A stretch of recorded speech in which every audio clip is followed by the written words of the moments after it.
அனைவருக்கும் வணக்கம். திருப்பத்தூர் தூய நெஞ்ச கல்லூரியும் மெரினாபுக்ஸ்.com இணைந்து நடத்துகிற 10 நாட்கள் 10 நூல்கள் எனும் இணையவழி கருத்தரங்கத்தினுடைய 4வது நாளில் மிக முக்கியமான ஒரு சினிமா குறித்த புத்தகத்தோடு உங்களோடு இணைந்திருப்பதில் நான் மகிழ்ச்சியும் பெருமிதமும் அடைகிறேன். இன்றைக்கு நாம் பார்க்க இருக்கக்கூடிய நூல் சினிமா கலையாவது எப்போது எனும் ராஜன் குரை அவர்களுடைய நூல். ராஜன் குரை காட்சிப்பிழை என்னும் இதழிலே வெளிவந்த கட்டுரைகளை தொகுத்து இதை நூலாக ஆக்கியிருக்கிறார். ராஜன் குரை 1982 முதல் தமிழ் சிறுபத்திரிகை உலகத்திலே காத்திரமாக இயங்கி வந்த ஒரு முக்கியமான சிந்தனையாளர். தமிழிலும் ஆங்கிலத்திலுமாக அவர் சினிமா, அரசியல், கலை, இலக்கியம் ஆகியன குறித்து ஏராளமாக எழுதி வந்திருக்கிறார். புதுடில்லியில் இருக்கக்கூடிய அம்பேத்கர் பல்கலைக்கழகத்தில் விமர்சன கோட்பாடு, கலாச்சார ஆய்வுகள், திரைப்பட ஆய்வுகள் ஆகிய துறைகளை கற்பித்து வருகிறார். நியூயார்க் கொலம்பியா பல்கலைக்கழகத்தில் தமிழ் கலாச்சார வரலாற்றில் சினிமாவின் பங்கு என்பதை குறித்து முனைவர் பட்ட ஆய்வினை செய்து சிறப்பிடம் பெற்றவர் இந்த நூலாசிரியர் திருமிகு ராஜன் குரை அவர்கள். இந்த நூல் மட்டுமல்லாமல் இன்னும் சில நூல்களையும் அவர் படைத்திருக்கிறார். முதலீட்டியமும் மானுட அழிவும், கதாநாயகனின் மரணம், மானுட எத்தனம் என்றால் என்ன, ஆண்டாள், ஆன்மீக அரசியல், வைரமுத்து கட்டுரையை வாசிப்பது எப்படி உள்ளிட்ட சில நூல்களை எழுதியவர் ராஜன் குரை அவர்கள். நண்பர்களே, சினிமா குறித்த இந்த நூலுக்கு திரைப்பட இயக்குனர், ஒருத்தி உள்ளிட்ட மிக முக்கியமான படங்களை இயக்கிய அம்ஷன் குமார் அவர்கள் முன்னுரை வரைந்திருக்கிறார். திரைப்படங்களை பற்றி எழுதாத எழுத்தாளர்களே இல்லை, அவற்றை பிரசுரிக்காத பத்திரிகைகளே தமிழில் இல்லை என்று சொல்லலாம். சமூக வலைத்தளங்களிலும் கூட சினிமா விமர்சனங்கள் கவனத்தை பெற்றுக்கொண்டே வருகின்றன. ஆனால் அவையெல்லாம் பொறுப்பாக, பெரும்பான்மையாக எதையும் சீர்தூக்கி பார்க்கக்கூடிய ஆற்றல் அற்றவையாக இருக்கின்றன என்பது அம்ஷன் குமார் அவர்களுடைய விமர்சனமாகும். திரை விமர்சனம் செய்பவர்கள் பலரும் திரைப்படத்தின் அடிப்படைகளை அறியாதவர்களாகவே இருக்கிறார்கள் என்று வருத்தப்படுகிறார் அம்ஷன் குமார். ராஜன் குரை போன்ற அரிதான விமர்சகர்கள்தான் தமிழ் மற்றும் உலக சினிமாவின் நெடிய வரலாற்றை அறிந்தவர்களாக இருக்கிறார்கள். ராஜன் குரைக்கு கூடுதலான தகுதி என்னவென்றால், அவர் சினிமா பற்றிய கோட்பாடுகளை நுட்பமாக அறிந்தவர். அந்த கோட்பாடுகளை அடிப்படையாக கொண்டு சினிமாவை அணுகுபவர் என்பது அவருடைய கூடுதல் தகுதி என்பதை அம்ஷன் குமார் தன்னுடைய முகவுரையிலே எடுத்து காட்டுகிறார். வழமையான சினிமா எழுத்துக்களை படிப்பதை போன்று இந்த ராஜனின் எழுத்துக்களை படித்துவிட்டு போக முடியாது. இதற்கு பொருள் அவை படிப்பதற்கு கடினமானவை என்பது அல்ல. அவை எளிமையானதாகவும் படிக்கிற போதே ஒரு புதிய அனுபவத்தை தருவதாகவும் இருக்கின்றன. புதிதாக ஒன்றை அவர் எடுத்துக்கொண்டு சொல்லும்போது அதை கோட்பாட்டு ரீதியாக விளக்கவும் அவர் நேரம் எடுத்துக்கொள்கிறார் என்பதை அம்ஷன் குமார் சுட்டிக்காட்டுகிறார். ராஜன் குரை அவருடைய இந்த நூலில் மிக முக்கியமான அம்சம், அவர் ஒரு பேராசிரியர், ஒரு கல்வி நிலையத்திலே மாணவர்களோடு உறவாடக்கூடியவர் என்கிற வகையில் மாணவர்களோடு உரையாடுவதைப் போல இந்த கட்டுரையை அவர் அமைத்திருக்கிறார் என்பதனால் வாசகர்கள் மிக எளிதாக இந்த நூலோடு இணைந்து பயணப்பட முடிகிறது. தமிழில் மிக குறிப்பிடத்தக்க திரைப்பட, சினிமா விமர்சகர்கள் இருக்கிறார்கள். எம்எஸ்எஸ் பாண்டியன், வெங்கடேஷ் சக்கரவர்த்தி, சொர்ணவேல் ஈஸ்வரன், ராஜன் குரை, சுபகுணராஜன், யமுனா ராஜேந்திரன், சுந்தர் காளி, ஸ்டாலின் ராஜாங்கம் உள்ளிட்ட இவர்கள் தமிழ் சினிமாவை குறித்தும் உலக சினிமாவை குறித்தும் மிக காத்திரமான பதிவுகளை எழுதக்கூடியவர்கள், விமர்சனங்களை எழுதக்கூடியவர்கள். சினிமாவினுடைய அரசியலை, அதனுடைய அழகியலை மிகவும் நுட்பமாக எழுதக்கூடியவர்கள் என்று இவர்களை அம்ஷன் குமார் சுட்டிக்காட்டுகிறார். இந்த நூலுக்கான அற்புதமான முன்னுரையாக, தொகுப்புரையாக அம்சன் குமாருடைய இந்த உரை அமைகிறது என்பதை நான் இங்கே சுட்டிக்காட்ட விரும்புகிறேன். சினிமா கலையாவது எப்போது என்னும் ராஜன் குரையினுடைய இந்த நூல் 3 பகுதிகளாக பிரிக்கப்பட்டிருக்கிறது. ரஜினிகாந்த் பற்றிய படங்கள் 3 கட்டுரைகள் இதிலே இடம்பெற்றிருக்கின்றன. சினிமா விமர்சனங்கள் என்னும் தலைப்பில் 12 கட்டுரைகள் இடம்பெற்றிருக்கின்றன. தமிழ் சினிமா வரலாறு என்னும் தலைப்பின் கீழே 5 கட்டுரைகள், ஆக மொத்தமாக பெரிதும் சிறிதுமாக ஏறத்தாழ 20 கட்டுரைகள் இதிலே இடம்பெற்றிருக்கின்றன. நண்பர்களே, சினிமா என்பது தமிழ் சமூகத்தில் ஏற்படுத்தியிருக்கக்கூடிய தாக்கம் என்பது பாரதூரமானது. சிவாஜி, எம்ஜிஆர், ரஜினிகாந்த், கமலஹாசன், ஸ்ரீதர், பாலச்சந்தர், பாரதி ராஜா, பாக்கியராஜ், கண்ணதாசன், வைரமுத்து, இளையராஜா, ஏஆர் ரகுமான், மணிரத்னம், ஷங்கர், விஜய், அஜித், பத்மினி, கேஆர் விஜயா, நயன்தாரா வரைக்கும் இந்த திரைப்பட உலகம் தமிழ் சமூகத்தின் மீது ஏற்படுத்தியிருக்கக்கூடிய தாக்கம் என்பது சாதாரணமானது இல்லை. இயக்குனர், பேச்சாளர், எழுத்தாளர் பாரதி கிருஷ்ணகுமார் அவர்கள் ஒரு முறை தன்னுடைய மேடை பேச்சில் இப்படி கேட்டார்: சினிமாவை பற்றிய அறிவு தவறில்லை, அறிவை சினிமாவுக்கு தருவது தவறு என்று சொன்னார்.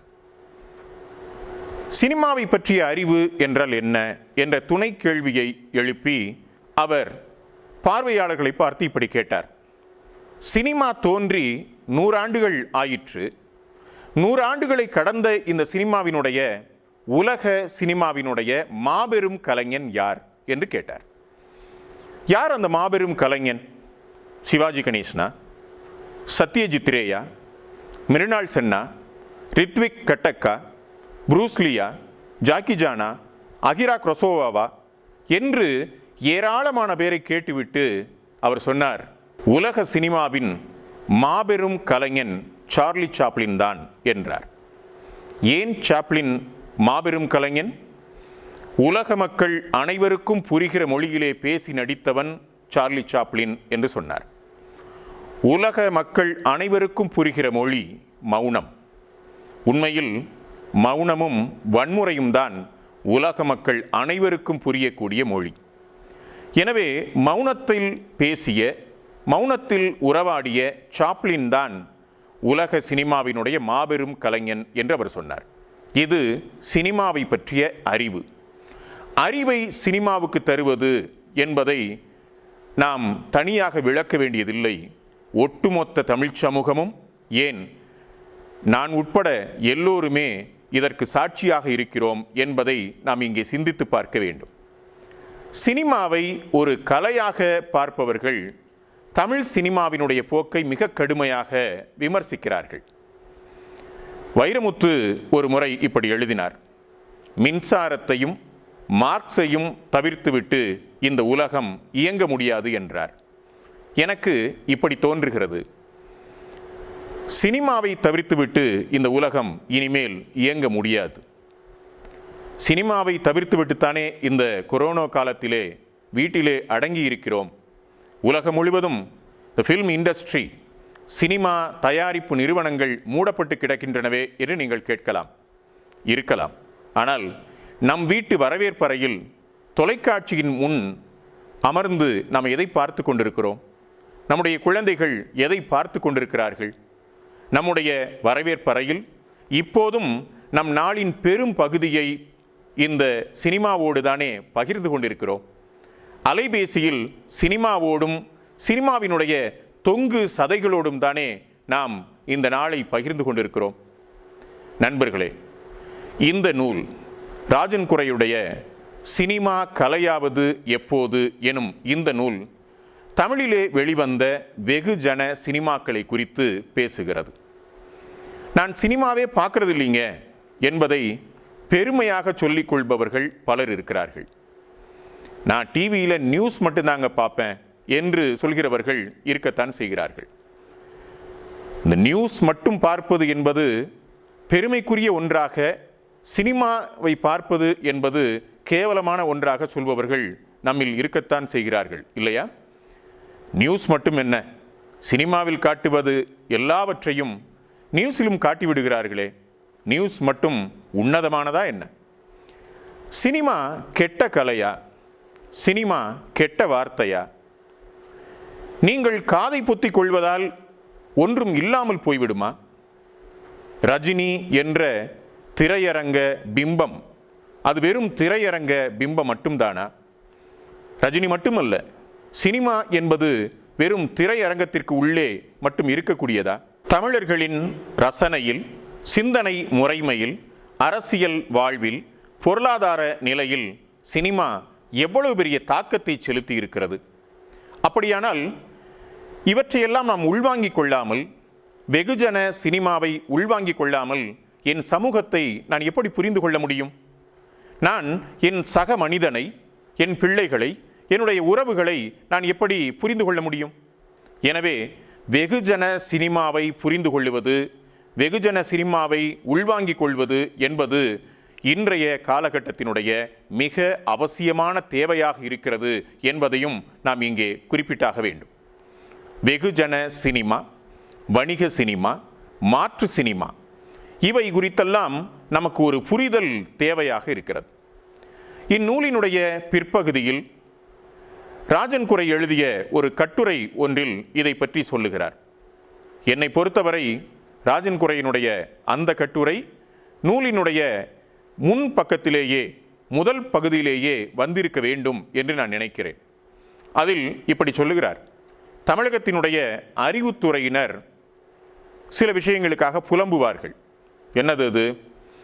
மிகச்சிறிய நாடுகள் கூட சர்வதேச திரைப்பட விழாக்களில் பரிசு பெறும் படங்களை எடுக்கின்றன. தமிழ் சினிமா உலக திரைப்பட விழாக்களில் எந்த பரிசும் பெற்றதில்லை. கெய்ரோவில் வீரபாண்டிய கட்டபொம்மன் பரிசு பெற்றது என்று சொல்வார்கள். அந்த கெய்ரோ பரிசு அவ்வளவு ஒன்றும் பெரிய பரிசில்லை என்று அவர் சொல்லுவார்.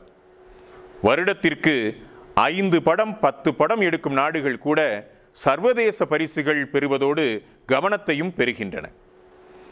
உலக திரைப்பட விழாக்களில் தமிழ் சினிமா அங்கீகரிக்கப்படாதது தமிழ் சினிமாவின் பிரச்சனை மட்டுமல்ல, மாறாக அது உலக திரைப்பட விழாக்களின் பிரச்சனையும் கூட என்கிறார் ராஜன் குரை.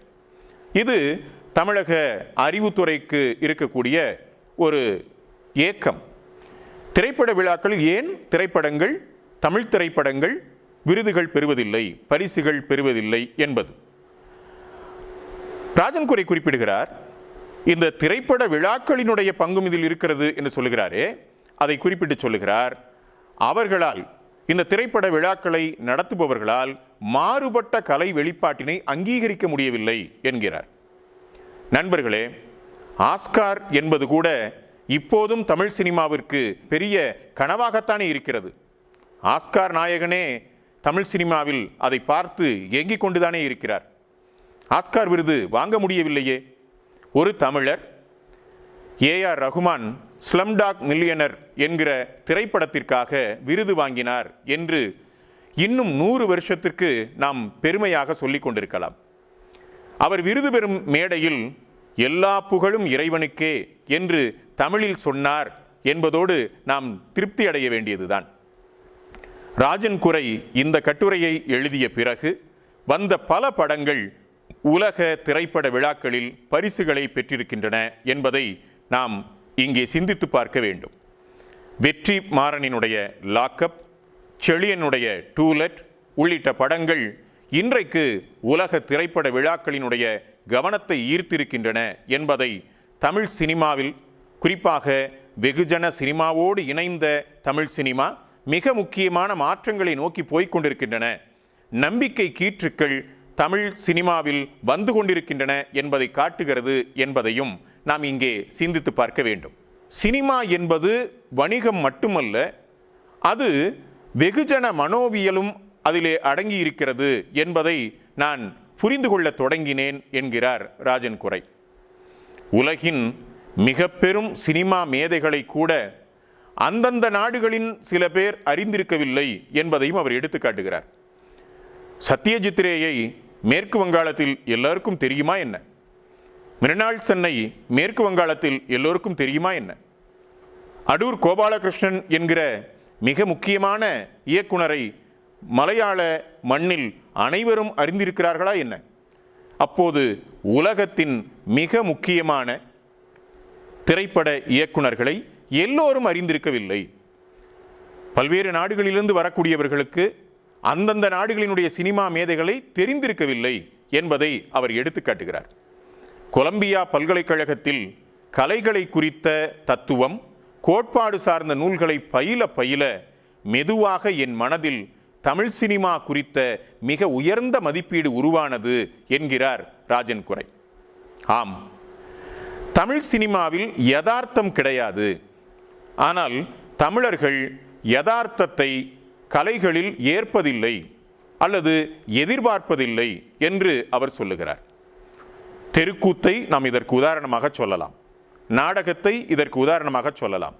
தமிழர்களுடைய கலை வெளிப்பாடுகளில் எல்லாவற்றிலுமே ஒரு மிகைத்தன்மை, யதார்த்தத்தை மீறிய தன்மை இருக்கிறது.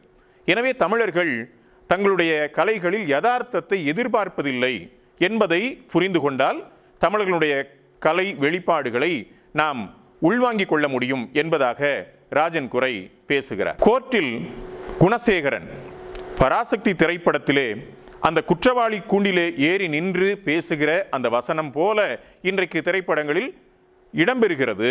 ஆனால் யதார்த்தத்தில் அப்படி இருப்பதில்லை. எனக்கு நண்பர்களே, திரைப்படம் சார்ந்த ஒரு தனிப்பட்ட அனுபவத்தை உங்களோடு பகிர்ந்து கொள்ள இருக்கிறேன்.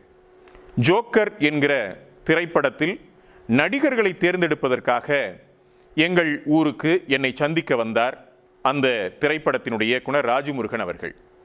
அப்போது கதை குறித்த விவாதங்களை மேற்கொள்ள என்னுடைய குடும்பத்தாரோடு அவர் பேசிக்கொண்டிருந்த போது இந்த கோர்ட், நீதிமன்றங்கள் எவ்வாறு இருக்கும், சினிமாக்களில் எவ்வாறு யதார்த்தமான நீதிமன்றங்கள் வருவதில்லை என்பதை வழக்கறிஞர்களாகிய என்னுடைய துணைவியாரும் என்னுடைய குடும்பத்தினரும் அவரிடம் பேசிக் கொண்டிருந்தார்கள். அதற்கு பிறகு அவர் அந்த நீதிமன்றங்கள் எவ்வாறு இருக்கின்றன, யதார்த்தமாக எவ்வாறு இருக்கின்றன என்பதை அறிந்து கொள்வதற்காக எங்கள் ஊர் நீதிமன்றத்திற்கு சில முறை சென்று அமர்ந்து அவதானித்தார். நீங்கள் உண்மையிலேயே இந்த மாற்றத்தை ஜோக்கர் திரைப்படத்திலே காணலாம். அதிலே அவர் மிகவும் யதார்த்தமான, மிகவும் சாதாரணமான, இன்றைக்கு நாம் பார்க்கக்கூடிய கோர்ட்டினுடைய நடைமுறைகள் பொதிந்த ஒரு காட்சியினை அவர் முன்வைத்திருப்பார் என்பதை நாம் பார்க்கலாம். அந்த திரைப்படத்தில் நான் மாவட்ட ஆட்சித்தலைவராக நடித்தேன். கலெக்டர்னா எல்லோரும் தளபதி திரைப்படத்திலே வருவாரே அரவிந்த் சாமி, அப்படித்தான் இருக்க வேண்டும் என்று எதிர்பார்ப்பார்கள் இல்லையா? என்னை போல சாதாரணமான தோற்றமுடைய கலெக்டர்களும் ஏராளமாக இருக்கத்தானே செய்கிறார்கள். வெகுசன சினிமா, பாடல் வரிகள், இசை நம்மில் எத்தனை அழுத்தமான தாக்கத்தை ஏற்படுத்தி இருக்கிறது. எனவே அதை விமர்சனபூர்வமாக ஏற்றுக்கொள்ள வேண்டும், உள்வாங்கிக் கொள்ள வேண்டும். அவற்றை ஏற்றுக்கொண்டு அதை வளர்த்தெடுக்க வேண்டும். இந்த நோக்கிலிருந்து நாம் ராஜன் குரையினுடைய இந்த நூலை பார்க்கலாம். இந்நூலினுடைய முதல் கட்டுரை நடிகன் உடல் அசைவு, கோச்சடையான் புதிர் விளக்கும் மர்மங்கள் என்ற தலைப்பிலே அந்த முதல் கட்டுரையை எழுதியிருக்கிறார் ராஜன் குரை. மிகவும் கோட்பாட்டு ரீதியாக பிரதிமம் என்ற குறி வகை குறித்து விளக்குகிறார் ராஜன். சினிமா என்பதே அடிப்படையில் பொருளில் இருந்து அசைவை பிரித்தெடுத்து அதை மீண்டும் திரையில் தோன்றச் செய்வதுதான் என்கிறார். திரையில் தோன்றக்கூடிய ஒன்று உண்மையிலேயே நடந்ததா என்பதை நாம் மிக கவனமாக பார்த்தால்தான் புரிந்து கொள்ள முடியும் என்று ராஜன் குரை சொல்கிறார். எப்படி? திரைப்படங்களில் ரஜினிகாந்த் சிகரெட்டை தூக்கி போட்டு வாயிலே பிடிக்கிறார், கவி பிடிக்கிறார். ஆனால் அதை உண்மையிலேயே அதை திறனோடு செய்கிறாரா அல்லது இடையிலே வெட்டு இருக்கிறதா? இதை உதாரணத்துக்காக சொல்லுகிறார். நாம் தமிழ் சினிமாவின் பரப்பு முழுவதும் இதை பொருத்தி பார்க்கலாம். அது பறந்து பறந்து அடிக்கக்கூடிய காட்சிகளாக இருந்தாலும் சரி, அல்லது மிக உயரங்களிலே இருந்து நம்முடைய கதாநாயகர்கள் தாவி குதிக்கிறார்களே, தாண்டி பறக்கிறார்களே, சுவற்றிலே கால் வைத்து ஒற்றை காலிலே பறந்து பறந்து அடிக்கிறார்களே, இவையெல்லாம் உண்மையிலேயே கதாநாயகர்களால் செய்யப்படுகிறதா என்பதை நாம் பார்த்தாலே இந்த திரைப்படங்களை உள்வாங்கிக் கொள்ளலாம் என்கிறார். கோச்சடையான் என்ற படத்திற்கு அனிமேஷன் படத்திற்கு ரஜினி என்கிற பிம்பம் எதற்கு என்ற கேள்வியை ராஜன் குரை எழுப்புகிறாள். கோச்சடையான் என்கிற இந்த திரைப்படம் அனிமேஷன் படமாக பார்க்கப்படுமா அல்லது ரஜினி படமாக பார்க்கப்படுமா என்கிற கேள்வியினை எழுப்பி, எப்படி இது புரிதல் இல்லாமல் எடுக்கப்பட்ட ஒரு திரைப்படம் என்பதையும் அவர் விமர்சிக்கிறார். லிங்கா பெரிதாகும் மூர்த்தியும் சிறிதாகும் கீர்த்தியும் என்னும் தலைப்பில் இன்னொரு கட்டுரை இந்த நூலிலே இருக்கிறது. கதாநாயக நடிகனுடைய உடல் அது சுமக்கும் கதை என்னும் அற்புதமான தளத்திலே இணைவு ஏற்படுத்தி முக்கியமான சிந்தனைகளை எழுப்புகிறார் ராஜன் குரை. நடிகர்களின் உடல்களுக்கும் கதைகளுக்கும் இடையில் நிகழும் உறவு சூட்சுமமானது. சில கதைகள் உடல்களை தங்களுக்குள் இழுத்துவிடும், சில கதைகள் உடலுக்குள் புகுந்துவிடும். ஒரு சூப்பர் ஸ்டாராக உருவாகும் நட்சத்திரம் உடலுக்குள் புகுந்து கொள்ளும் கதைகளையே தேர்ந்தெடுக்க வேண்டும் என்கிறார் ராஜன் குரை. ஒரு சூப்பர் ஸ்டார், ஒரு சாகச நாயகன், ஒரு சாகச நாயகனாக உருவாகும் நட்சத்திரம் உடலுக்குள் புகுந்து கொள்ளும் கதைகளையே தேர்ந்தெடுக்க வேண்டும். எம்ஜிஆர் உடலுக்குள் புகுந்து கொள்ளும் கதைகளிலேயே நடித்தார். சிவாஜி உடலை இழுத்து கொள்ளக்கூடிய கதைகளில் நடித்தார் என்கிறார். எனவே விளைவாக எம்ஜிஆரே ஒரு கதையாடல் ஆனார் என்கிறார், ஒரு டிஸ்கோர்ஸ் ஆனார் என்று சொல்லுகிறார்.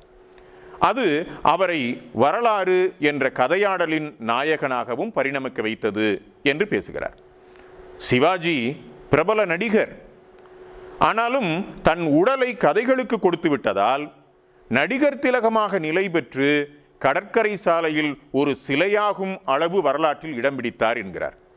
இப்போது அந்த சிலையை கடற்கரையிலிருந்தும் அகற்றி அவருக்கு தனியாக ஒரு மணிமண்டபத்தை அமைத்து அங்கே கொண்டு போய் விட்டார்கள் என்பது வேறு விஷயம். இப்போ இது முக்கியமான ஒரு குறிப்பு. கதையை உடலுக்குள் வரவு வைத்துக் கொள்வது அல்லது கதைக்கு உடலை கொடுப்பது. சிவாஜி கணேசன் கதைகளுக்கு உடலை கொடுத்தார். அவர் என்ன பாத்திரம் ஏற்றாரோ அந்த பாத்திரமாக அவர் ஆனார். எனவேதான் கப்பலோட்டிய தமிழன் என்கிற திரைப்படத்தை பார்க்கிற போது அவருடைய வாவு சிதம்பரம் பிள்ளையினுடைய மகனார் அந்த திரைப்படத்தை பார்த்துவிட்டு வெளியே வந்து சொன்னாராம், அப்பாவை பார்ப்பது போலவே இருக்கிறது என்று சொன்னாராம். இதே போலதான் ராஜராஜ சோழனாக, பாரதியாக, வீரபாண்டிய கட்டபொம்மனாக தன்னை உருமாற்றிக் கொண்டார் சிவாஜி. சிவாஜி உடலை உள் இழுத்து கொள்ளக்கூடிய கதைகளையே தேர்ந்தெடுத்து நடித்தார் என்று இதனை சொல்லுகிறார். இந்த சூத்திரத்தை, இந்த சட்டகத்தை ரஜினிக்கு கொண்டு வந்து பொருத்துகிறார் ராஜன் குரை. அவர் என்ன சொல்லுகிறார்? ரஜினிகாந்த் உடலுக்குள் புகுந்து கொள்ளும் கதைகளை தேர்ந்தெடுத்து நடிக்க தொடங்கினார். எம்ஜிஆர் என்ற பிம்பத்தினுடைய முடிவில் ரஜினிகாந்த் எப்படி வந்து இணைகிறார் என்பதை ராஜன் குரை எடுத்து காட்டுகிறார். அதே நேரத்தில் மற்றொன்று செய்தியையும் குறிப்பிட்டு காட்டுகிறார். ரஜினிகாந்த் சினிமாவுக்கு வெளியே தன் இயல்பான தோற்றத்தையோ வயதையோ மறைக்க எந்தவிதமான முயற்சியையும் செய்யவில்லை. இது பாராட்டத்தக்கது என்கிறார். நாம் திரைப்படம் என்கிற அந்த ஊடகத்தை தாண்டி ரஜினிகாந்தை பார்க்கிறோம். அவர் முடிகள் கொட்டிய, வழுக்கை விழுந்த, மிக சாதாரணமான தோற்றத்திலே தான் மக்கள் மத்தியிலே காட்சியளிக்கிறார். இது இந்த இரண்டு பிம்பத்தையும் மக்கள் ஏற்றுக்கொள்ளுகிறார்கள் என்கிறார் ராஜன் குரை. அவர் சொல்லுகிறார், ரஜினிகாந்த் விக் எனப்படும் சௌரி தலைமுடி, கடுமையான ஒப்பனை, ஃபிலிம் நெகட்டிவில் செய்யப்படும் டச் வேலைகள் எல்லாவற்றின் உதவியோடு தான் ரஜினி ஒரு நாயகனாக பிம்பமாக மாறுகிறார் என்பதை தெரிந்தேதான் ரசிகர்கள் ஆதரிக்கிறார் என்கிறார். லிங்கா என்கிற திரைப்படத்தை பொறுத்தவரை தாத்தாவாகவும் பேரனாகவும் இரண்டு பாத்திரம் ஏற்று சாகசங்கள், மோதல்கள், காதல்கள் என்று எல்லாவற்றையும் ரஜினியே செய்ய வேண்டியிருக்கிறது. இந்த ஒட்டுமொத்த திரைப்படத்தினுடைய சுமையையும் இரண்டு பாத்திரங்களாக நடிக்கக்கூடிய ரஜினியே ஏற்க வேண்டியிருக்கிறது. இது இந்த படத்தினுடைய சறுக்கல், இந்த லிங்கா என்கிற திரைப்படத்தினுடைய சறுக்கல் என்கிறார் ராஜன் குரை. ரஜினிகாந்தே ஒரு இடத்தில் சொன்னதை எடுத்து காட்டுகிறார். 60 வயதுக்கு மேலே நடிகர்களுக்கு சிறுவயது பெண்களுடன் டூயட் பாடும் கஷ்டத்தை தரக்கூடாது என்று ரஜினிகாந்த் பேசியதை ஒரு இடத்திலே எடுத்து காட்டுகிறார். நமக்கு தெரியும், ரஜினி அங்கிள் என்று அன்புள்ள ரஜினிகாந்த் என்ற திரைப்படத்திலே கூப்பிட்டு கொண்டு வந்த சிறுமியாகிய மீனா பிறகு ரஜினிகாந்துக்கு ஜோடியாகவும் நடித்து பிறகு வயதாகி தமிழ் சினிமாவிலிருந்தே விடைபெற்று போய்விட்டார் என்பதை நாம் அறிவோம். அதற்கு பிறகு இன்றும் ரஜினிகாந்த் கதாநாயகிகளோடு டூயட் பாடி கொண்டிருக்கிறார் என்பதை நாம் இதனோடு இணைத்து சிந்தித்து பார்க்க வேண்டியிருக்கிறது. நண்பர்களே, சின்னி ஜெயந்த், சார்லி, கருணாஸ் இவர்களெல்லாம் ரொம்ப நாளாக காலேஜ் படித்து கொண்டே இருக்கிறார்களே, அதை போல லிங்கா எப்படி திகட்டுகிறது என்று விமர்சிக்கிறார் ராஜன் குரை. ஒரு கதைக்கு, ஒரு பாத்திரத்திற்கு அழுத்தம் தர வேண்டிய அளவை தாண்டி தருகிற போது அது திரைப்படமாக எவ்வாறு தோற்று போகிறது என்பதை லிங்கா என்கிற திரைப்படத்தை முன்வைத்து அவர் பேசுகிறார் என்பதை நாம் பார்க்கலாம். நண்பர்களே, இந்த நூலினுடைய மிக முக்கியமான கட்டுரையாக நான் கருதுவது கபாலி, கதாநாயகனும் வரலாற்று நாயகனும் என்னும் கட்டுரைத்தான். கதாநாயகனின் மரணம் என்ற ஒரு கோட்பாடு குறித்து ராஜன் குரை இதற்கு முன்னும் எழுதி வந்திருக்கிறார். காட்சி பிழை என்கிற இதழ்களிலும் அவர் எழுதியிருக்கிறார். கதாநாயகனின் மரணம், கடவுளினுடைய மரணம், கடவுள் செத்துவிட்டார் என்று நீட்சே என்கிற அறிஞர் குறிப்பிடுவார். கடவுள் இறந்து விட்டார். தமிழிலே ஞானி அவர்கள் ஒரு நூலினை எழுதியிருக்கிறார், கடவுள் ஏன் இன்னும் சாகவில்லை. இதனோடு இணைத்து இந்த கதாநாயகனின் மரணம், திரைப்படத்திலே கதாநாயகனுடைய இடம் என்ன, அவன் இவ்வாறு மரணிக்கிறான், சினிமா நிற்க வேண்டுமா, கதாநாயகன் நிற்க வேண்டுமா என்கிற கேள்வியெல்லாம் எழுப்பி இந்த கதாநாயகன் மரணம் என்கிற கோட்பாட்டை ராஜன் குரை எழுதியிருக்கிறார். இந்த கபாலி குறித்த இந்த கட்டுரையில் எழுதுகிறார், கதாநாயகனின் மரணம் என்கிற கோட்பாட்டுக்கு வலு சேர்ப்பதாகத்தான் இந்த படத்தை நான் பார்க்கிறேன் என்கிறார். நினைவு சேகரம் என்ற செயல்பாட்டின் விளைவாகவே காலம் என்ற பரிணாமம் அனுபவமாகிறது என்ற ஒரு மேற்கோளை இந்த இடத்திலே காட்டுகிறார். நிகழ்வுகளை தேர்ந்தெடுத்து வரிசைப்படுத்தி கூறும் சாத்தியத்தை குறித்து பேசுகிறார். அதற்கு உதாரணமாக ஒன்றை சொல்லுகிறார், காக்கை நரியை ஏமாற்றிய கதை. இந்த கதையை சொல்வதற்கு பாட் மரத்தடிக்கு வந்து அடுப்பை மூட்டி வடை சுட்டதை ஒரு நிகழ்வாக சொன்னால் அந்த கதையை யாரும் கேட்க மாட்டார்கள். ஆகவே கதை கூறலினுடைய முதற்கட்டம் நிகழ்வுகளை தேர்ந்தெடுத்தல், அவற்றை தொகுத்து சொல்லுதல் என்பதுதான் என்பதை வைத்துக்கொண்டு இந்த கபாலி என்கிற திரைக்கதையை அவர் அலசி பார்க்கிறார். கற்பனை என்பது ஒரு சாத்தியம், பொய் என்பது உண்மைக்கு எதிரானது என்று சொல்லுகிறார்.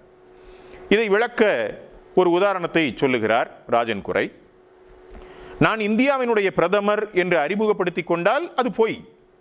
ஆனால் ஒரு கதையில் சஞ்சய் குமார் என்பவர் இந்தியாவின் பிரதமர் என்று நான் எழுதினால் அது பொய்யல்ல, அது ஒரு சாத்தியமான உலகம் என்கிறார் ராஜன் குரை. நாடகத்திலோ நடனத்திலோ ஒருவர் கதை மாந்தராக நம் முன்னாலே நிற்கிற போது அவர் உடல் கதை மாந்தருக்கு பதிலாக நம் முன் நிற்கிறது. ஆனால் திரைப்படத்தில் அவர் உடலின் பிம்பம் மட்டுமே நிற்கிறது என்கிறார். திரைப்படத்தில் நடிப்பவர்களுடைய உடல் பிம்பம் அவருடையதாகவும் அதே நேரத்தில் கதை மாந்தருடையதாகவும் இடம்பெறும் தன்மை கொண்டது என்கிறார். எனவேதான் ஜெய்ப்பூர் அரண்மனை பாஞ்சாலங்குறிச்சியாகிறது, பிளாஸ்டிக் மலர் மலராகிறது, சிவாஜி கட்டபொம்மனாகிறார். நாடகத்தில் சிவாஜி கட்டபொம்மனாக நடிப்பார், ஆனால் திரைப்படத்தில் கட்டபொம்மனாக தோன்றுவார் என்கிறார் ராஜன் குரை. நடிப்பார் என்பதற்கும் தோன்றுவார் என்பதற்கும் என்ன வித்தியாசம்?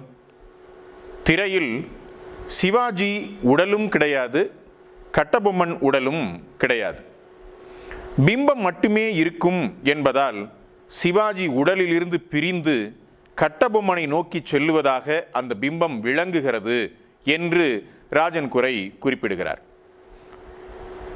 கடவுளர்கள் இப்படித்தானே நமக்கு அறிமுகப்படுத்தப்படுகிறார்கள்.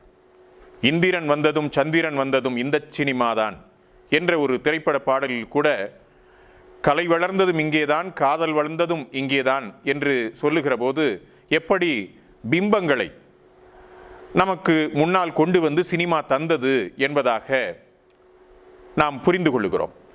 ராஜன் குரையும் இதை விளக்குகிறார். நாடகத்திலே நடிகனுடைய உடல் நேரடியாக நிற்பது என்பது வேறு, மாறுதலையாக இந்த திரைப்படத்திலே நாடக நடிகனுடைய பிம்பம் நிற்பது என்பது வேறு என்பதை எடுத்துக்காட்டுகிறார். நண்பர்களே, ராஜன் குரை திரைப்படத்தில் நாயகன் சாவதை குறித்து பேசுகிறார். சிவாஜியால் சுலபமாக திரையில் சாக முடிந்தது, எம்ஜிஆர் திரையில் சாவது சாத்தியமே இல்லாமல் போயிற்று என்று அவர் எடுத்துக்காட்டுகிறார். நாயகர்களின் இறப்பு தமிழ் சினிமாவில் காத்தவராயன், மதுரை வீரன் இவர்களெல்லாம் இறந்த பிறகு சொர்க்கத்திற்கு போவது போல காட்டித்தான் சினிமாவை முடிக்க முடிந்தது என்பதை ராஜன் குரை சுட்டிக்காட்டுகிறார். அப்படித்தான் திரைப்படங்களை அமைத்தார்கள். நாயகர்கள் இறப்போடு முடிவது என்பதை தமிழ் சினிமா ஏற்றுக்கொள்ளாது, இந்திய சினிமா ஏற்றுக்கொள்ளாது.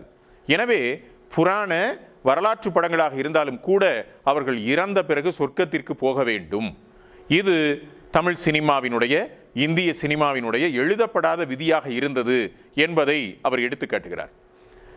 நாயகர்களினுடைய தோல்வி திரைப்படங்களில் இடம்பெற்ற வரலாற்றையும் ராஜன் குரை விரிவாக பேசுகிறார். நண்பர்களே, 2004 ஆண்டில் பாலாஜி சக்திவேலினுடைய காதல் என்கிற திரைப்படம் வந்த பிறகுதான் தார்மீக சாகச நாயகனுக்கு, அதாவது ஹீரோவுக்கு, போற்றப்படுகிற சாகச நாயகனுக்கு பதிலாக வரலாற்று முரண்களை எதிர்கொண்டு தோல்வியுறும், மரணமடையும், ஆனால் அதனால் ஒரு தாக்கத்தை ஏற்படுத்தக்கூடிய கதாநாயகர்களை கொண்ட படங்கள் முக்கியத்துவம் அடைந்தன என்கிறார்.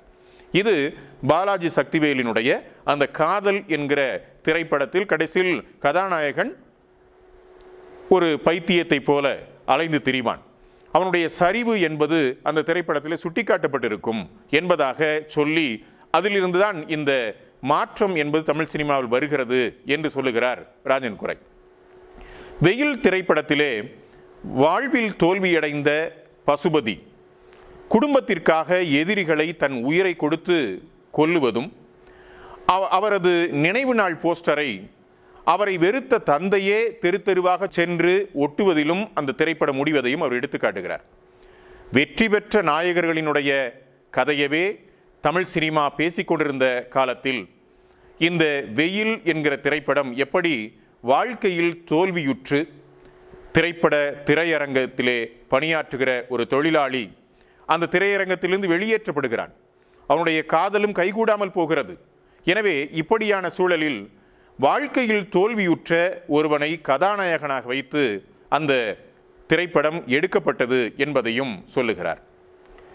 நிஜ நாயகர்கள் திரை நாயகர்களிலிருந்து மாறுபடும் தன்மையை குறித்தும் ராஜன் குரை இந்த புத்தகத்திலே எடுத்துக்காட்டுகிறார். தமிழ் சினிமாவில் ஒடுக்கப்பட்ட மக்களினுடைய வாழ்க்கை என்பது பதிவாகும் மிக முக்கியமான வரலாற்று காலகட்டத்தில் இந்த கபாலி என்கிற திரைப்படம் எடுக்கப்பட்டதாக அவர் குறிப்பிடுகிறார். 2 வித்தியாசமான படங்களை எடுத்த ரஞ்சித்தை அழைத்து தனது அடுத்த படத்தை இயக்கச் சொல்லுகிறார் ரஜினிகாந்த். ரஞ்சித்துக்கு என்ன சவால் இருந்தது என்றால், ரஜினியின் சாகச பிம்பமும் இருக்க வேண்டும், ரஜினிகாந்தினுடைய அந்த சாகச பிம்பத்தோடு சேர்ந்து ரஞ்சித் அதற்கு முன்னால் தன்னுடைய 2 திரைப்படங்களிலும் முன்வைத்த மனிதாய அம்சமும் இடம்பெற வேண்டும்.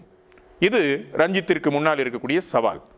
இந்த சவாலினை அவர் எவ்வாறு மேற்கொண்டு இந்த கபாலி என்கிற திரைப்படத்தில் அவர் இணைவுபடுத்தினார் என்பதாக ராஜன் குரை விளக்குகிறார். கொழுக்கட்டை என்பதை அவர் ஒரு உதாரணமாக எடுத்துக்காட்டுகிறார் ராஜன் குரை. கொழுக்கட்டைக்கு வெளியே அது அரிசி மாவாகவும் இருக்க வேண்டும், அதற்கு உள்ளே தேங்காயால் செய்த பூரணமும் இருக்க வேண்டும். இப்படி 2 அம்சங்கள் இதில் இருக்க வேண்டும். இப்போ கொழுக்கட்டைக்கு வெளியே இருக்கக்கூடிய மாவு என்பது எது? கபாலி திரைப்படத்தை பொறுத்தவரை தன் மனைவியை கொன்றவர்களை பழிவாங்கக்கூடிய அந்த கேங்ஸ்டர் கதை, அதுதான் கொழுக்கட்டைக்கு வெளியே இருக்கக்கூடிய மாவு. இப்போ கொழுக்கட்டைக்கு உள்ளே இருக்கக்கூடிய பூரணம் என்பது எது என்றால், தன்னை உருவாக்கிய மனைவி உயிரோடு இருக்கிறாளா என்று தேடி கண்டுபிடித்து தன்னை மீட்டுருவாக்கி கொள்ளக்கூடிய மனிதாயமான கதை.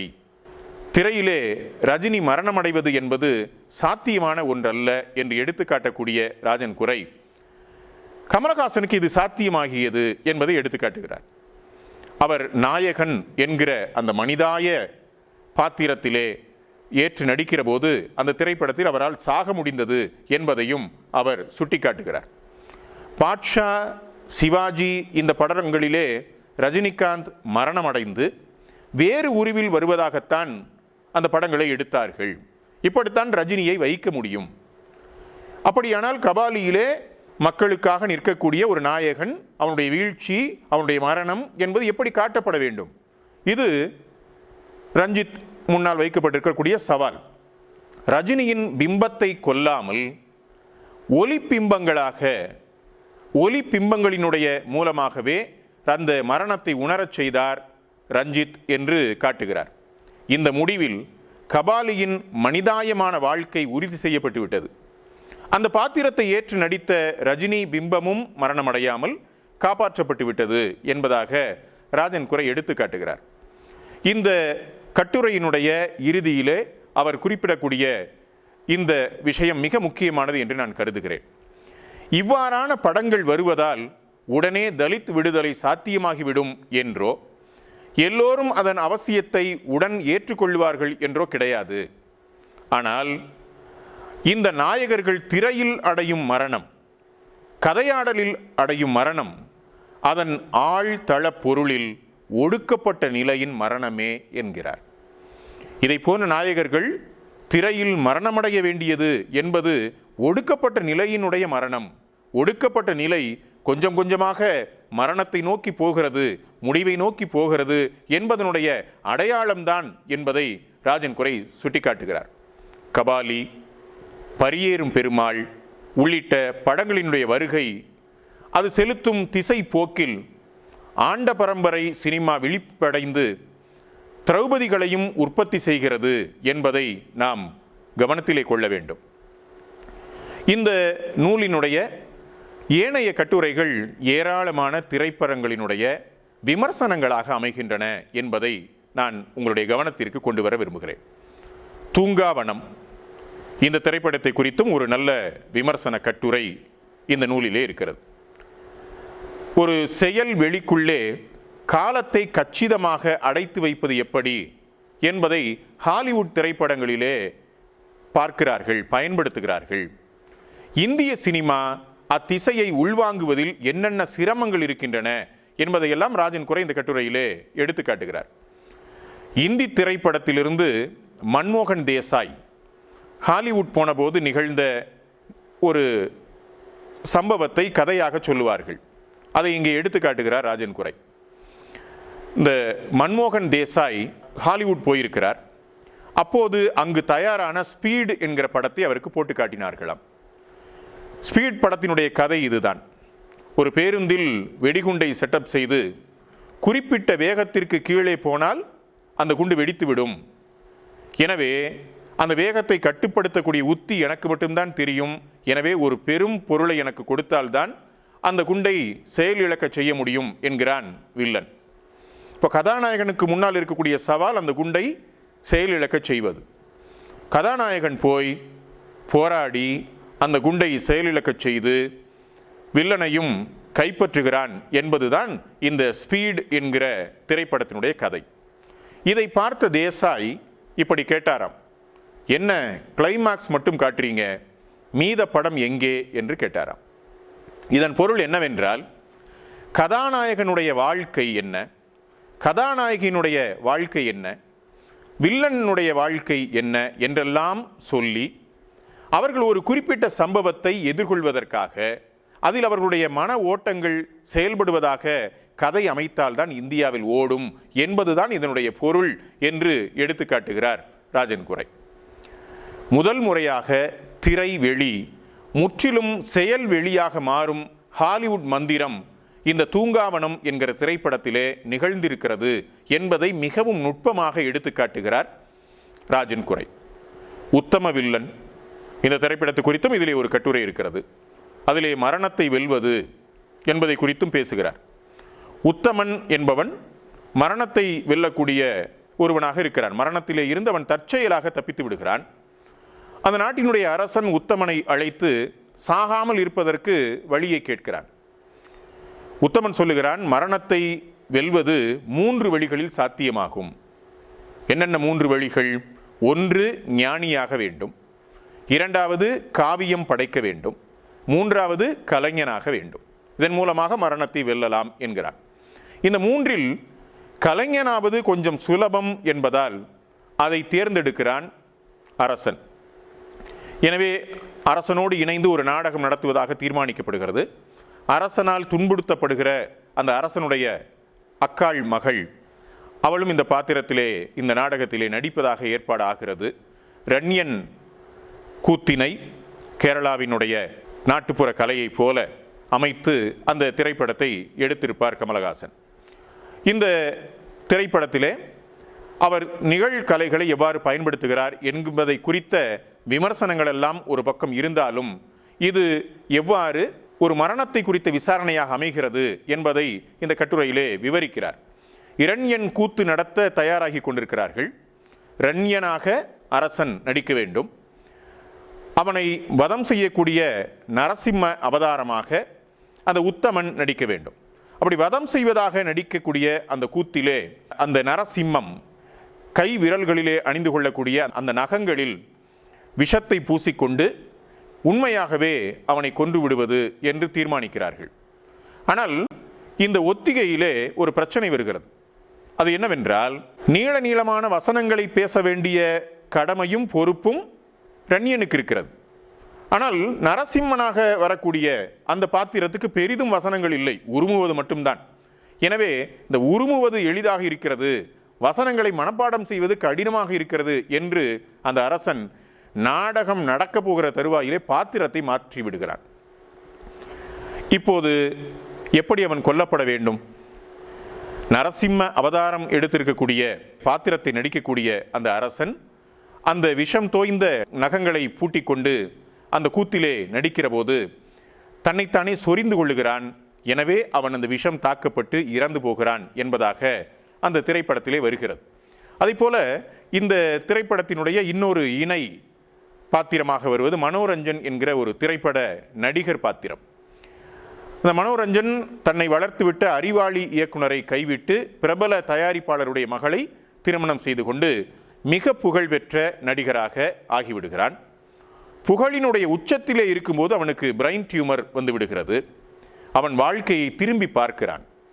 மறுதலித்த இயக்குனரை மீண்டும் அழைத்து அவருக்கு வாழ்க்கை தரும் விதமாக ஒரு திரைப்படத்தை எடுக்க முயற்சிக்கிறான். அதைப்போல தன்னுடைய பழைய காதலிக்கு தன் மூலமாக ஒரு குழந்தை இருக்கிறது என்பதை அறிந்து அதற்கு பிராயச்சித்தம் செய்கிறான். தன்னுடைய தவறுகளை எல்லாம் தன்னுடைய மாமனாரோடும் மனைவியோடும் வெளிப்படையாக பேசி அந்த பாவத்தை ஒப்பு கொடுத்த பிறகு, அந்த பாவத்தை வெளிப்படுத்திய பிறகு அந்த திரைப்படத்திலே நடிக்கிறான். அந்த நடிப்பிலே கடைசியில் நோய் முற்றி அவன் மயக்கமடைகிறான் என்பதாக அந்த திரைப்படம் முடிகிறது என்பதை காட்டி மரணம் குறித்த அந்த விசாரணையை இந்த திரைப்படம் எவ்வாறு செய்கிறது என்பதை ராஜன் குரை எடுத்து காட்டுகிறார்.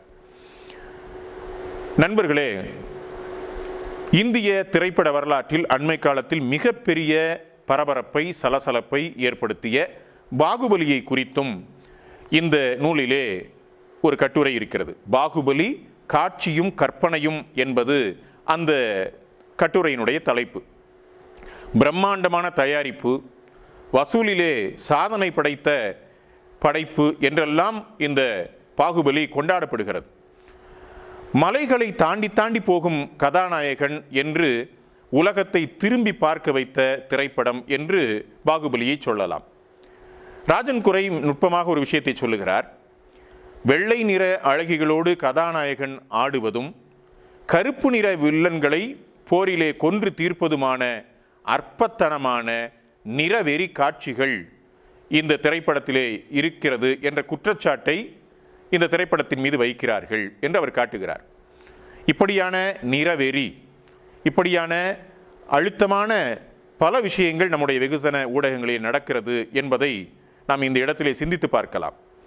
நிறங்களில் ஷங்கர் கூட அவருடைய அந்த சிவாஜி என்கிற திரைப்படத்தில் இப்படி காட்டியிருப்பார். அங்கவை சங்கவை என்று 2 பெண்களை கொண்டு வந்து அவருடைய நிறத்தை வைத்து கேலி செய்யக்கூடிய அந்த தன்மையை நாம் பார்த்திருக்கிறோம்.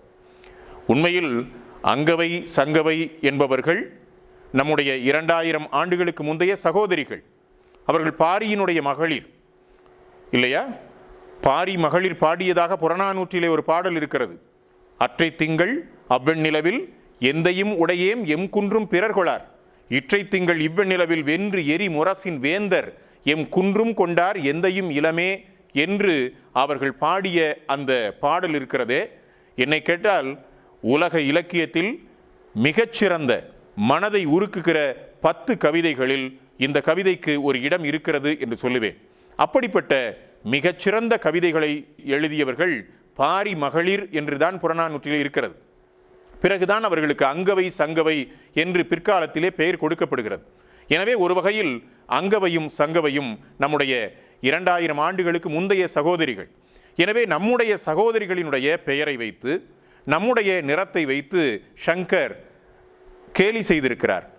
நம்முடைய விரலையே எடுத்து நம் கண்ணில் குத்துவதைப் போல கேலி செய்திருக்கிறார் என்பதையும் நாம் இங்கே பார்க்கலாம். இப்படியாக தமிழ் சினிமாவில், அதுவும் குறிப்பாக வெகுஜன சினிமாவிலே பல காட்சிகள் வைக்கப்பட்டிருக்கின்றன. இந்த அங்கவை சங்கவை காட்சியை ஒட்டுமொத்த தமிழ் சமூகமே பார்த்து சிரித்து கொண்டிருந்தது என்பதை நாம் இங்கே சிந்தித்து பார்க்க வேண்டும். இதை சொல்லுகிற போது எனக்கு இன்னொரு காட்சி நினைவுக்கு வருகிறது. ஒரு பழைய திரைப்படத்தினுடைய ஒரு காட்சி. கவுண்டமணி ரோட்டோர ரோமியோவாக இருப்பார். ஒரு பெண் நன்றாக நேர்த்தியாக புடவை அணிந்த, கூலிங் கிளாஸ் அணிந்த, கையிலே ஒரு ஹேண்ட்பேக் எடுத்துக்கொண்டு குடையையும் பிடித்து கொண்டு நடந்து போகிற ஒரு பெண்மணியை பார்ப்பார். அந்த பெண்மணியினுடைய தோற்றத்தை பார்த்தால் ஒரு பள்ளியினுடைய ஆசிரியையைப் போல இருப்பார். அந்த பெண்மணியை பார்த்து அந்த பெண்ணுக்கு பின்னாலேயே செல்வார். அந்த பெண்ணினுடைய பின்னால் சென்று அந்த பெண்ணினுடைய கருத்தை கவர முயற்சிப்பார். இப்படியெல்லாம் நடக்கும். அந்த பெண்ணும் பள்ளிக்கு சென்று வருவார். பல நாட்கள் போன பிறகு அந்த பெண்ணுக்கும் இவர் மீது ஒரு ஈர்ப்பு ஏற்படுவதை உணர்ந்து கொண்டு ஒரு நாள் பார்ப்பார். அவருக்கு ஒரு சந்தேகம் வரும். பள்ளிக்கூட ஆசிரியை என்றால் காலையில் 9:30 மணிக்கு போய்விட்டு காலையில் 4:30 மணிக்கு அல்லவா வர வேண்டும். இந்த பெண்மணி 4:30 மணிக்கு பள்ளிக்கூடத்திற்குள்ளே போகிறாளே என்று அந்த பெண்ணை தொடர்ந்து, அவளுக்கு தெரியாமல் ஒரு நாள் தொடர்ந்து சென்று பின்னால் போவார். இந்த கூலிங் கிளாஸ் அணிந்த, குடைபிடித்த, நேர்த்தியாக உடை அணிந்திருக்கக்கூடிய, ஹேண்ட்பேக் வைத்திருக்கக்கூடிய இந்த பெண்மணி பள்ளி பிள்ளைகளெல்லாம் வெளியேறிய பிறகு பள்ளிக்குள்ளே சென்று அந்த பொருட்களை எல்லாம் எடுத்து வைத்துவிட்டு புடவையை எடுத்து இடுப்பிலே செருகி கொண்டு துடப்பத்தை எடுத்து கக்கூஸ் பெருக்கி கொண்டிருப்பார். நம்முடைய கவுண்டமணிக்கு கோபம் வந்துவிடும். அடி கக்கூஸ்காரிக்கு கூலிங் கிளாஸ் ஒரு கேடா என்று இடுப்பிலேயே எட்டி உதைப்பார். இது ஒரு நகைச்சுவை காட்சி. இந்த காட்சியை பார்த்து ஒட்டுமொத்த தமிழகமும், ஏன் தமிழ்கூறு நல்லுலகமுமே நகைத்தது என்பதை நாம் பார்க்கிறோம். ஆனால் நண்பர்களே, இந்த காட்சி என்ன சொல்லுகிறது? உழைக்கக்கூடிய, தன்னுடைய உழைப்பிலே ஒரு உழைக்கும் வர்க்கத்தை சார்ந்த பெண் கூலிங் கிளாஸ் போடக்கூடாது என்று எவன் சொன்னது? அந்த பெண்மணி நல்ல ஆடை உடுத்தக்கூடாது என்று எந்த சட்டத்திலே இருக்கிறது? அப்போ இது என்ன விதமான அழகியல் வன்முறை என்பதை நாம் பார்க்கிறோம். எனவே இப்படியான தமிழ் சினிமாவினுடைய, வெகுஜன சினிமாவை எடுத்தால் இப்படியான 1000 காட்சிகளை நாம் சொல்லலாம். அது சொற்களாக இருக்கலாம், காட்சிகளாக இருக்கலாம், வண்ணமாக இருக்கலாம், அல்லது உடல் அளவை, நிறத்தை, உயரத்தை என்று கேலி பேசக்கூடிய, இழிவுபடுத்தக்கூடிய பல காட்சிகள் தமிழ் திரைப்படங்களிலே இடம்பெற்று கொண்டிருக்கின்றன என்பதை பார்க்கலாம். எனவே இந்த பாகுபலி என்கிற இந்த திரைப்படத்திலே வெள்ளை அழகிகளோடு கதாநாயகன் ஆடுகிறான், ஆனால் கரிய நிறத்தில் இருக்கக்கூடியவர்களை போரிட்டு கொல்லுகிறான் என்கிற இந்த நிறவெறி முன்வைக்கப்படுகிறதே என்கிற விமர்சனம் வைத்தால் பல பேர் என்ன சொல்லுகிறார்கள்? கல்யாண வீட்டில் காப்பி சரியில்லை என்று பிரச்சனை செய்யலாமா? கல்யாணம் நடக்கிறது, அந்த வீட்டிலே காப்பி சரியில்லை என்று பிரச்சனை எழுப்புவது சரியா என்று இந்த திரைப்படத்தினுடைய சாதகமான அம்சங்களை, அல்லது அந்த படத்தை எடுத்த அந்த சந்திரமௌலி என்கிற இயக்குனருடைய ஏனைய திரைப்பட தயாரிப்புகளை குறித்து பேசிக் கொண்டிருக்கிறார்கள் என்பதாக ராஜன் குரை இந்த கட்டுரையிலே முன்வைக்கிறார். அப்போது இந்த திரைப்படத்தில் பாகுபலி என்கிற இந்த திரைப்படத்தினுடைய கதை எவ்வாறு தர்க்கபூர்வமற்று இருக்கிறது, அதிலே காட்டுமிராண்டிகளை குறித்த சித்திரம் என்பது எவ்வளவு அபத்தமாக இருக்கிறது என்று எடுத்து காட்டுகிறார். அதில் ஒரு தர்க்கமே இல்லை அந்த கதையிலே என்று பேசுகிறார். மானுட வரலாற்றின் எந்த காலத்திலும் காட்டுமிராண்டிகள் பிறர் மீது போர் தொடுத்ததில்லை. அவர்கள் மீதுதான் எல்லா காலங்களிலும் நாகரீகங்கள் போர் தொடுத்திருக்கின்றன என்பதை எடுத்து காட்டுகிறார். அந்த திரைப்படத்திலே காலகேயர்கள் ஏன் வருகிறார்கள், எதற்காக வருகிறார்கள் என்றெல்லாம் ஒரு லாஜிக் இருப்பதில்லை, தர்க்கம் இருப்பதில்லை என்பதாக அவர் பேசுகிறார். வெட்டுக்கிளிகளைப் போல திடீரென்று வருகிறார்கள், அழிக்கிறார்கள், போகிறார்கள் என்பதாக அந்த தர்க்கபூர்வமற்ற அந்த திரைப்படம் அமைந்திருப்பதை அவர் சுட்டிக்காட்டுகிறார். நண்பர்களே, இந்த புத்தகத்தினுடைய இன்னொரு கட்டுரை மிஷ்கினை குறித்தது. மிஷ்கின் வெகுளித்தனமும் அறியாமையும் என்கிற தலைப்பில் அந்த கட்டுரையை எழுதியிருக்கிறார் ராஜன் குரை. அவருடைய ஓநாயும் ஆட்டுக்குட்டியும் என்கிற படத்தை முன்வைத்து இந்த கட்டுரையை எழுதியிருக்கிறார். இந்த மிஷ்கின் என்கிற பெயர் தஸ்தயேவ்ஸ்கி என்கிற எழுத்தாளருடைய, ரஷ்ய எழுத்தாளருடைய இடியட் என்கிற நாவலிலே வரக்கூடிய பாத்திரத்தின் பெயர்தான் மிஷ்கின். சண்முகராஜா என்கிற இயற்பெயரை கொண்ட நபர் இந்த மிஷ்கின் என்கிற பெயரை தனக்கு புனைப்பெயராக சூடிக்கொள்ளுகிறார். இதை பார்த்து வியந்து ராஜன் குரை அவருடைய ஏனைய திரைப்படங்களை பற்றியும் பேசுகிறார். அவருடைய மற்ற படங்களிலே இருக்கக்கூடிய சிறந்த அம்சங்களை எல்லாம் எடுத்துக்காட்டி இந்த படம் எவ்வாறு ஒரு தவறாக இருக்கிறது என்கிறார். அதில் அவர் சில விஷயங்களை பேசுகிறார். போலி தத்துவ ஜிகினா, போலி அறிவியல் மேற்பூச்சு, போலி காட்சி அமைப்பு ஜோடனைகள், போலி வித்தியாசம், போலி பிற்காலனிய முகமூடி என்றெல்லாம் அவர் பேசுகிறார். மிஷ்கினை குறித்து வைக்கப்படுகிற முக்கியமான குற்றச்சாட்டு என்ன? அவருடைய படங்கள் நமக்கு தெரியாத பல உலக சினிமாக்களிலே இருந்து தழுவி எடுக்கப்பட்டன, பல காட்சிகள் பல சினிமாக்களிலிருந்து உருவப்பட்டன என்பது தானே. அது கூட குற்றமில்லை என்கிறார் ராஜன் குரை. அப்படி தழுவி எடுப்பது என்பது சினிமாவிலே நடக்கக்கூடிய ஒன்றுதான். தமிழ் சினிமாவிலும் கூட மகாபாரதத்தை தழுவி தழுவி ஒரு மிகப்பெரிய பிரபலமான இயக்குனர் இன்னும் திரைப்படங்களை எடுத்துக்கொண்டிருக்கிறார் என்பது நமக்கு தெரியும் தானே. எனவே இப்படி தழுவி எடுப்பது என்பது ஒன்றும் தண்டனைக்குரிய குற்றம் அல்ல. ஆனால் அந்த தழுவலிலே ஒரு நியாயம் இருக்க வேண்டும், ஒரு தர்க்கம் இருக்க வேண்டும்.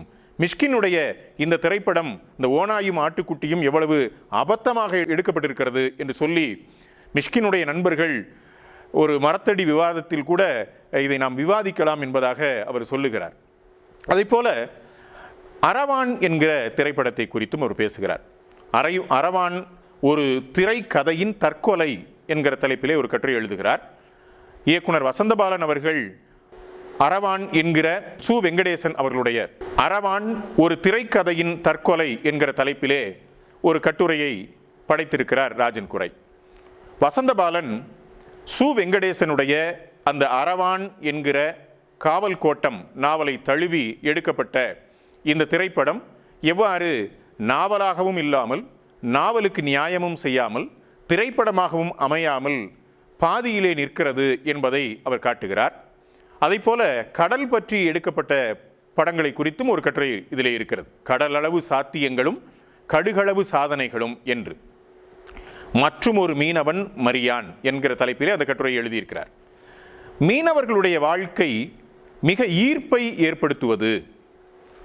இன்றைக்கும் அது புனைவாக இருந்தாலும் சரி, நாவல் சிறுகதை போன்றவையாக இருந்தாலும் சரி, அல்லது திரைப்படமாக இருந்தாலும் சரி, மீனவர்களுடைய வாழ்க்கை நமக்கு ஒரு பெரிய ஈர்ப்பை ஏற்படுத்துகிறது.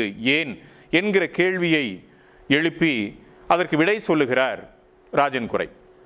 விவசாயம் என்பது தன்னுடைய உள்ளார்ந்த சவால் மறக்கப்பட்ட தருணத்திலே மீனவன் மட்டுமே இயற்கையுடன் நேரடி உறவு கொள்பவனாக பிம்பம் கொள்கிறான். விவசாயத்தினுடைய அந்த நேரடி சவால் மறக்கப்பட்டு விட்டது. இன்றைக்கு விவசாயம் மிக முக்கியமான மாற்றங்களை அடைந்து விட்டது. அதில் சவால்கள் பின்னுக்கு தள்ளப்பட்டு விட்டன. ஆனால் இயற்கையோடு இன்னும் மீனவன் மோதிக்கொண்டிருக்கிறான். எனவே அந்த வாழ்க்கையின் மீது நமக்கு ஒரு ஈர்ப்பு இருக்கிறது என்பதாக அவர் எடுத்து காட்டுகிறார். ஏனென்றால் அது ஆபத்தான தொழில். கட்டுமரத்தை உள்ளே தள்ளிக்கொண்டு கடலினுடைய அலையை எதிர்த்து படகை செலுத்தக்கூடிய அந்த காட்சியை பார்க்கக்கூடிய நம் எல்லோருக்குமே பகீரென்று இருக்கும் இல்லையா? அது ஆபத்தான தொழில். எவ்வளவு மீன் கிடைக்கும் என்ற உத்தரவாதம் இல்லை. கடல் அன்னையை நம்பி வெறும் வலையை எடுத்துக்கொண்டு மீனவன் கடலுக்கு போகிறான். எவ்வளவு கிடைக்கும் என்று உத்தரவாதம் இல்லை. இது அந்த தொழிலினுடைய ஒரு தனித்த அம்சம். அதை போலவே தன்னுடைய உழைப்பை செலுத்தி அவன் கரைக்கு கொண்டு வரக்கூடிய அந்த மீன்களை வைத்து நடக்கக்கூடிய வணிகம், அதில் அவர்களுடைய உழைப்பை சுரண்டக்கூடிய உழைப்பு சுரண்டல் சக்திகள், இன்றைக்கு தமிழக மீனவர்கள் எதிர்கொள்ளக்கூடிய இலங்கை இராணுவத்தை குறித்த பிரச்சனைகள், இவையெல்லாம் கடல் குறித்த திரைப்படங்களில் முழுமையாக பதிவு செய்யப்படுவதில்லை என்பது ராஜன் குரை அவர்களுடைய மிக கடுமையான விமர்சனம். நண்பர்களே, கடல் பற்றிய படங்களாக அவர் சில படங்களை சுட்டிக்காட்டுகிறார். சீனு ராமசாமியினுடைய நீர்ப்பறவை, மணிரத்னத்துடைய கடல், பரத்பாலாவின் மரியான். இந்த முந்தைய 2 படங்களும் கடலுக்கு செல்லக்கூடிய மீனவனை குறித்து அமைகிறது என்றாலும் பிரச்சனையினுடைய திரைக்கதையினுடைய மையப்பொருள் அதுவாக இருக்கவில்லை, அவருடைய வாழ்க்கையாக இருக்கவில்லை, மாறாக காதலாக இருக்கிறது என்கிறார். அதை போல மரியானும் கூட எவ்வாறு அந்த வாழ்க்கையை முழுவதுமாக பேசவில்லை, அந்த களம் எவ்வளவு பேசுவதற்கு அற்புதமான களம் என்றெல்லாம் ராஜன் குரை விளக்குவதை நாம் பார்க்க வேண்டும். அதேபோல வணிக சினிமாவாக இருக்கக்கூடிய தலைவா, மெட்ராஸ் கபே போன்ற திரைப்படங்களை குறித்து பேசுகிறார். ஐ திரைப்படத்தை குறித்து மிக முக்கியமான ஒரு கட்டுரை இந்த நூலிலே இருக்கிறது. வேட்கையின் பாலியல் வழித்தடங்கள் என்கிற தலைப்பிலே இருக்கிறது. மிக புகழ்பெற்ற இயக்குனராகிய ஷங்கரினுடைய படங்களினுடைய சூத்திரத்தை குறித்தெல்லாம் அந்த ஐ என்கிற திரைப்படத்தை முன்வைத்து ராஜன் குரை பேசுகிறார். அதே போல ஜிகிர்தண்டா என்கிற அந்த திரைப்படம் முன்வைக்கக்கூடிய மிக முக்கியமான அம்சங்களை பேசுகிறார். அஜித், விஜய் என்கிற இந்த நடிகர்களுடைய பிம்பம், இந்த 2 பேரையும் முன்வைத்து எழுப்பப்படுகிற எதிர் பிம்பங்களை குறித்து பேசுகிறார். தமிழ் சினிமாவிலே இப்படியான சில எதிர் பிம்பங்கள் தமிழ் சினிமா வரலாற்றிலே இருந்திருக்கின்றன. எம்கேடி பாகவதர், PU சின்னப்பா இவர்கள் எதிர் பிம்பங்கள். எம்ஜிஆர், சிவாஜி இவர்கள் எதிர் பிம்பங்கள். ரஜினி, கமல் எதிர் பிம்பங்கள். இதனுடைய தொடர்ச்சியாக எவ்வாறு அஜித்தும் விஜயும் வருகிறார்கள் என்று எடுத்துக்காட்டி, இந்த எதிர் பிம்பம் என்பது 2 நடிகர்களுடைய ரசிகர்களால் உருவாக்கப்படுகிறது. இது சினிமாவை பார்க்கக்கூடிய பார்வையாளர்களால் உருவாக்கப்படுவதில்லை என்கிறார். இது மிக முக்கியமான அவதானிப்பு என்று நான் கருதுகிறேன். நம்முடைய கிராமங்களிலே சென்று உங்களுக்கு பிடித்த நடிகர்களை சொல்லுங்கள் என்று சொன்னால், நம்முடைய முதன்மையில் வராத பல நடிகர்களை கிராமங்களிலே சொல்லுகிறார்கள் என்பதாக அவர் எடுத்து காட்டுகிறார். எனவே இந்த ரசிகர்கள் இந்த எதிர்முரணை எவ்வாறு வளர்க்கிறார்கள், ஊதி பெருக்குகிறார்கள், அதை பொதுவெளிக்குள்ளே எவ்வாறு திணிக்கிறார்கள் என்றெல்லாம் ராஜன் குரை ஆய்வு செய்கிறார். அதை போல இந்த நூலினுடைய இறுதி பகுதியிலே தமிழ் சினிமாவின் வரலாறு என்னும் இந்த நூலினுடைய கடைசி பகுதியில் மிக முக்கியமான பிரச்சனைகள் குறித்து பேசுகிறார் ராஜன் குரை. நிஜ ஹீரோக்கள் பற்றி அவர் இந்த பகுதியிலே பேசுகிறார். சென்னை மழை வெள்ளம் வந்தபோது மீட்பு பணிகளிலே ஈடுபட்டார்களே, அவர்களை குறித்து பத்திரிகைகள், பொதுமக்கள் நிஜ ஹீரோக்கள் என்று பேசினார்கள். ராஜன் குரை இந்த பதத்தை குறித்து ஒரு கேள்வி கேட்கிறார். அது என்ன நிஜ ஹீரோ? ஹீரோ என்பது தானே திரைப்படத்தில் ஹீரோ, வாழ்க்கையிலே நிஜம் என்று எப்படி பிரிக்கிறார்கள் என்பதாக அவர் பேசுகிறார். உண்மையில் கதாநாயகர்களாக இருப்பவர்கள் நம்முடைய வாழ்க்கையில் நம்மை சுற்றி இருப்பவர்கள் தான்.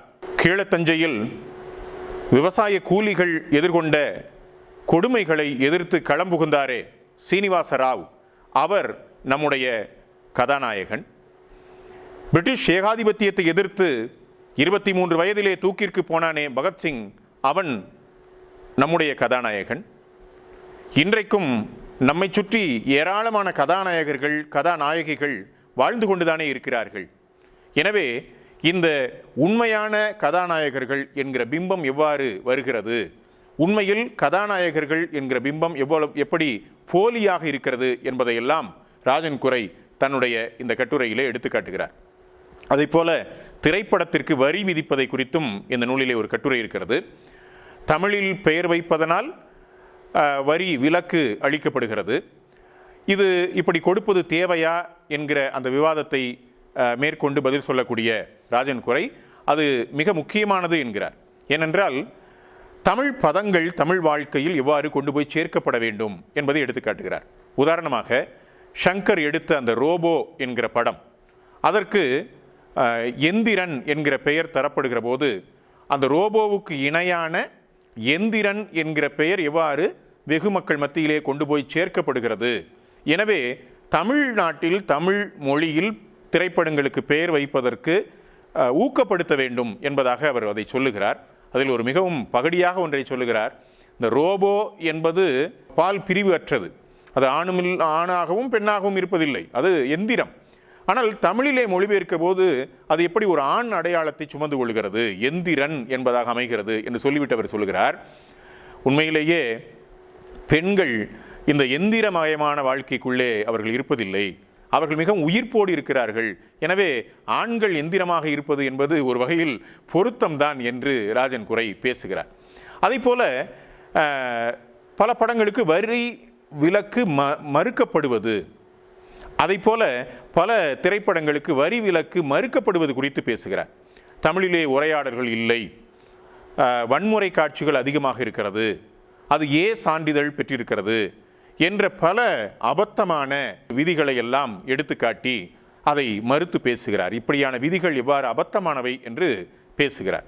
குறிப்பாக மதுபான கடை என்கிற ஒரு திரைப்படம், மதுவினுடைய தீமையை குறித்து பேசக்கூடிய அந்த மிக முக்கியமான திரைப்படம் சான்றிதழ் பெற்ற திரைப்படம். அந்த திரைப்படத்திற்கு வரி சலுகையை தமிழக அரசு கொடுக்கவில்லை. உண்மையிலே எப்படி இருந்திருக்க வேண்டும்? உண்மையிலேயே அரசு செய்யக்கூடிய மது விலக்கு பிரச்சாரத்திற்கான முழு பொறுப்பையும் அந்த மதுவிலக்கு திரைப்படம் எடுத்துக்கொள்கிறது என்பதனால் அவர்கள் இந்த திரைப்படத்திற்கு முழுவதுமாக வரி விலக்கு அளித்திருக்க வேண்டும். ஆனால் அப்படி அளிக்கப்படவில்லை. ஒரு வகையில் சொல்லப்போனால் மதுவிலக்கு என்கிற திரைப்படத்திற்கு எதிரான செயலைத்தான் இன்றைக்கு ஆளும் வகுப்புகள் அரசுகள் செய்து கொண்டிருக்கின்றன, நம்மை சுற்றி திறந்திருக்கக்கூடிய மது கடைகள் வாயிலாக என்பதை நாம் அறிவோம். எனவே இதை குறித்தெல்லாம் அவர் பேசுகிறார். அதேபோல பராசக்தி திரைப்படத்தை குறித்த மிக முக்கியமான ஒரு கட்டுரையும், பராசக்தி திரைப்படம் அந்த அபலை பெண்ணினுடைய குரலை, அந்த சமூகத்தினுடைய குரலை எவ்வாறு எதிரொலிக்கிறது என்பதை குறித்தும் ஒரு கட்டுரை இதில் இருக்கிறது. இந்த நூலினுடைய கடைசி கட்டுரையாக அமைவது எம்எஸ்எஸ் பாண்டியன் என்கிற மிக முக்கியமான திரை ஆய்வாளரை குறித்து. அவர் தமிழ்நாட்டில் நாயக பிம்பத்தை குறித்தும் திராவிட இயக்க திரைப்படங்களை குறித்தும் எப்படி முக்கியமான ஆய்வுகளை செய்திருக்கிறார் என்று அவருடைய ஒரு மரண குறிப்பாக, எம்எஸ்எஸ் பாண்டியனுடைய மரணத்தை ஒட்டி எழுதிய குறிப்பாக ஒரு மிக முக்கியமான கட்டுரையையும் இந்த நூலிலே அவர் இடம்பெறச் செய்திருக்கிறார். இப்படி இந்த நூலிலே இடம்பெறக்கூடிய கட்டுரைகள் தமிழ் வெகுசன சினிமாவை குறித்தும் அதை ஒரு கோட்பாடு ரீதியாக எவ்வாறு நாம் உள்வாங்கிக் கொள்ள வேண்டும் என்பதை குறித்தும் பேசுகிற கட்டுரைகளாக இருக்கின்றன. ஒட்டுமொத்தமாக வெகுசன சினிமாக்களை அவற்றை வெறும் குப்பை என்று புறந்தள்ளி விடாமல் தமிழர்களுடைய வாழ்க்கையில் அது செலுத்தி இருக்கக்கூடிய பாரதூரமான அழுத்தத்தை, தாக்கத்தை முன்வைத்து இந்த சினிமாக்களை எவ்வாறு உள்வாங்கிக் கொள்ள வேண்டும், இதில் எவ்வாறு நாம் நல்லனவற்றையும் தீயனவற்றையும் பிரித்து பார்க்க வேண்டும், தமிழ் சினிமாவை அடுத்த தளத்திற்கு வளர்த்து போக இந்த விமர்சன கூற்றுகள் எவ்வாறு உதவ முடியும் என்பதற்கு எடுத்துக்காட்டுகளாக இந்த கட்டுரைகள் அமைகின்றன. எனவே தமிழ் குறித்தும் தமிழ் இனம் குறித்தும் தமிழர்களுடைய அரசியல், அழகியல், பொருளாதாரம் என்று பல்வேறு விஷயங்களை குறித்து சிந்திக்கக்கூடிய நாம் அனைவரும் கற்க வேண்டிய மிக முக்கியமான ஆய்வு நூல் ராஜன் குரையினுடைய இந்த சினிமா குறித்த இந்த நூல். இந்த நூலினை நாம் அனைவரும் கற்க வேண்டும் என்று கேட்டுக்கொண்டு உலகம் முழுவதும் இருந்து இந்த உரைக்கு செவிமடுத்துக் கொண்டிருக்கக்கூடிய உங்கள் அனைவருக்கும் என்னுடைய நன்றிகளை தெரிவித்து விடைபெறுகிறேன். நன்றி, வணக்கம்.